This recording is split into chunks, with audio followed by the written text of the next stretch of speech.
The Daimajin Trilogy holds itself high amongst special effects flicks, not just from Japan, but from around the world. I can only think of a few other films that manage to capture both live action and miniature effects so damn well, let alone do it consistently through 3 different films. Say what you will about Showa Gamera, but these movies, the Daimajin Trilogy, truly blow those out of the water in every way, shape, and form. Even the work for, the highly expensive Gamera vs. Baragon released the same year as these 3 movies, the Daimajin Trilogy had better effects.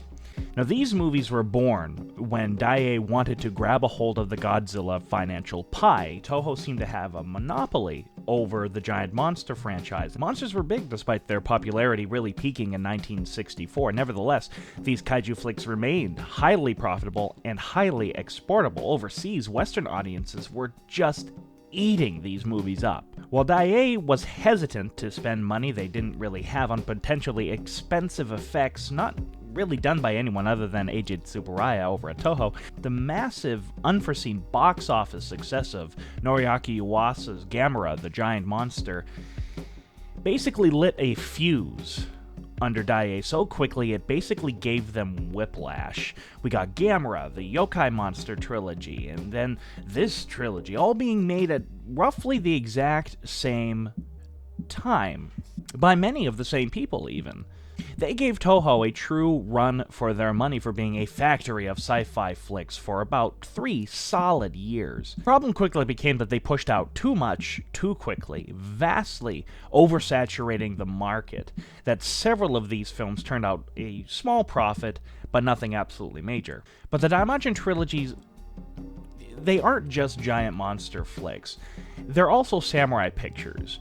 When you look back at the history of Daiei, it's no surprise that they went this route, considering that they also produced many classic samurai flicks, which became their bread and butter for quite a while. You have Rashomon, Ogetsu, Shensho the Bailiff, but most importantly for our sake is the highly profitable Zaitochi film series, Zaitochi the Blind Swordsman. In fact, many of the people who worked on those movies would come over to work on the Daimajin trilogy, including Akira Ifukube, who was the music composer. Now, I thought the old Mill Creek release of these movies were actually very good. Unlike their Gamera release, the subtitles in those at least matched, and the picture quality I found to be, quite frankly, quite astonishing, really. But then comes Arrow, hell-bent on outdoing everyone and everything once again. And of course, this is around the time you're seeing the Yokai Film Festival held by Kadokawa over in Japan, where they seem to be restoring and re-releasing all of their sci-fi fantasy tokusatsu flicks all at one time. And I've got to say, if the trailers are anything to go by, wow. Just wow. Toho really needs to take note on how to properly restore their movies. So I just had to get Arrow's release of the Daimajin trilogy, and it wasn't even a debate, really. And the price was good, too, I'm not going to lie. New special features, a new restoration, a huge box set, come complete with posters and a book. That was enough for me to sit back, swallow the costs, and wait for its final release. And now, it's here. So let's unbox this puppy. Alrighty, so this is the box that it came in, minus the duct tape. I put that on there to protect my own personal address. This time I don't have a screwdriver. I actually have a box cutter. We upgraded here at AN Productions. Still not as cool as the Shout Factory wrapping paper, but whatever. Oh my goodness, let me get this box out of here. There it is. The Daimajin Trilogy pack from Arrow.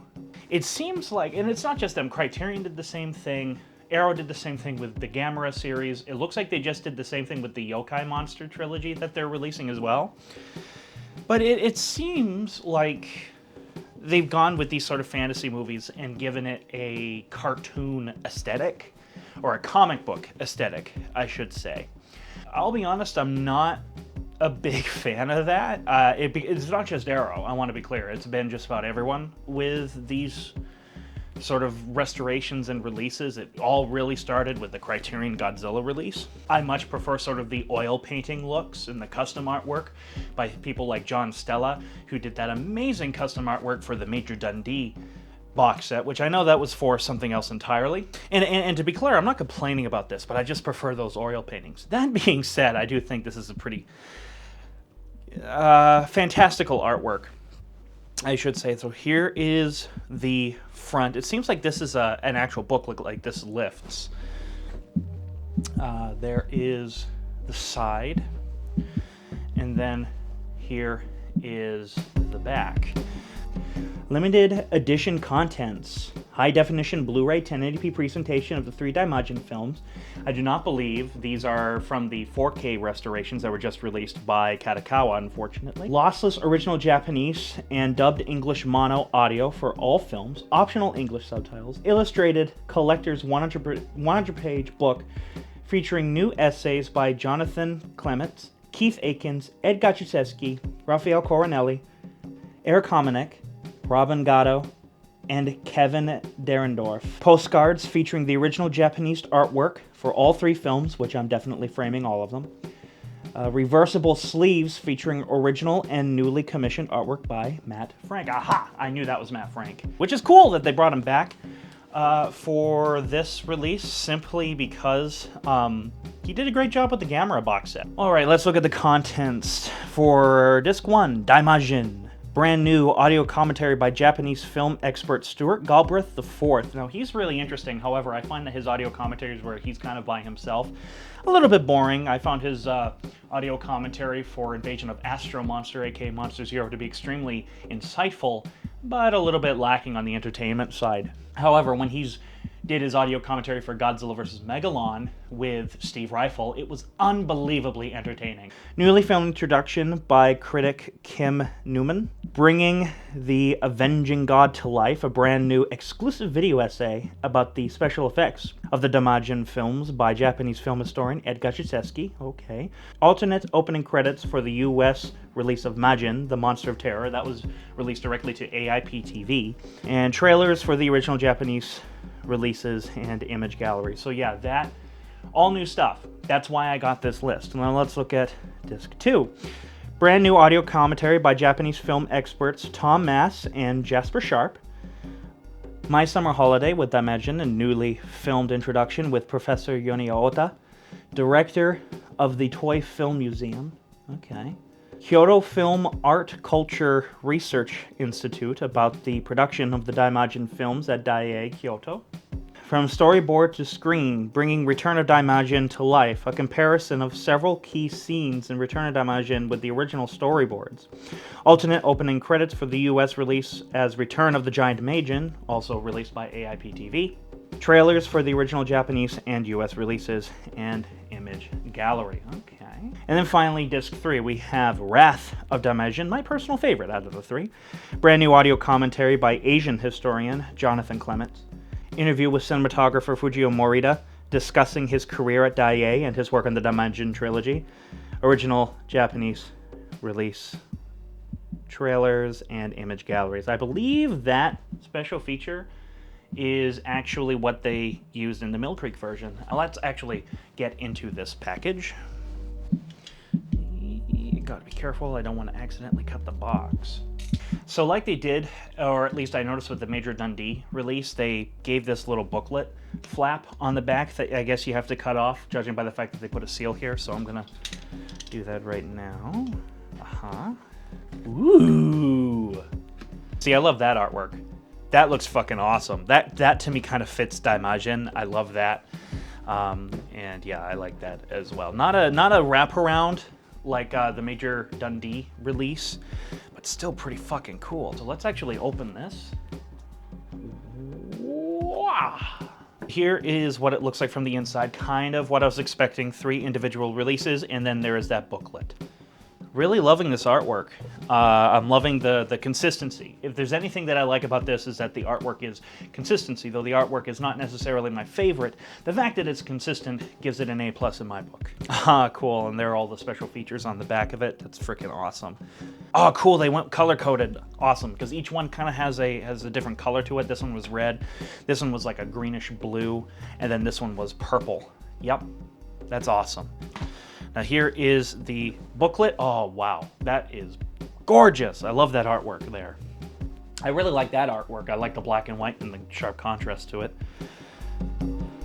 Cool. Look at all this. Wow. Wow. I absolutely love you, Arrow Video. Absolutely love you. I can't wait for this. But apparently these here are reversible, so I'm going to open the one for Wrath of Daimajin. Ooh. Here's a little postcard. And there's that one. I think, in all honesty, I'm going to do this one. I think I'm going to frame these. And there you go. I love it. Absolutely love it. I absolutely love it. I think I'm actually going to keep it reversed. I really love that original artwork. Yep, and here is Return of Daimajin's postcard. There it is with the reversible sleeve. Pretty cool. And then last but not least, we have Daimajin. Oh, it appears that they put him in the wrong order. Yeah, you see, that's in the Daimajin release. Huh. That's odd. I thought they did that. I thought they messed up the first two. Oh, well. At least they didn't mess up the front and the back. But they were just in the wrong discs. That's not a big deal. Ooh, what's this? What's this?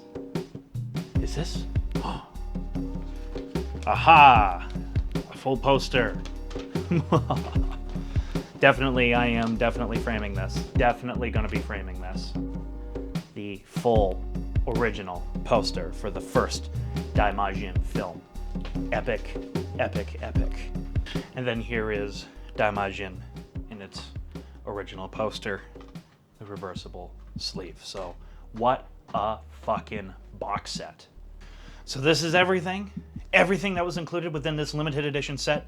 Absolutely glad that I got my hands on it. Can't wait to listen to the new audio commentaries and check out some of the new interviews and special features and such. I can't fucking wait.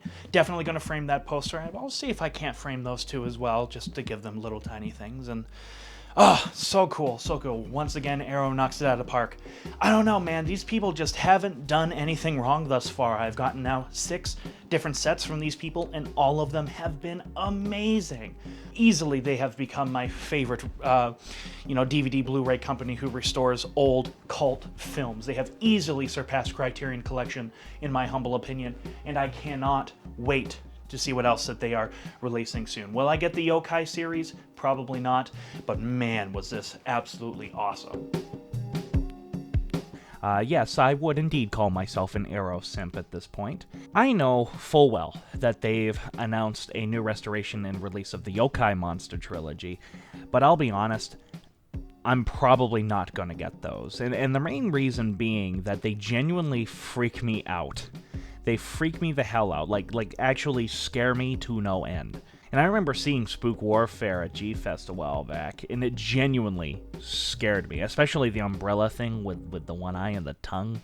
Fuck that thing. But I'm sure they're putting just as much care and attention into that box set as they clearly did with this one and clearly did with the Gamera box set. There's just no half-assing with Arrow Video, unlike what I've noticed with certain box sets with Criterion Collection. Hopefully I'll see some more Noriaki Yuasa flicks. In fact, I know they're releasing The Snake Girl and the Silver-Haired Witch, by which is described by David Khaled as being a surrealist film that is partially a fever dream for kids. And that piqued my interest for sure.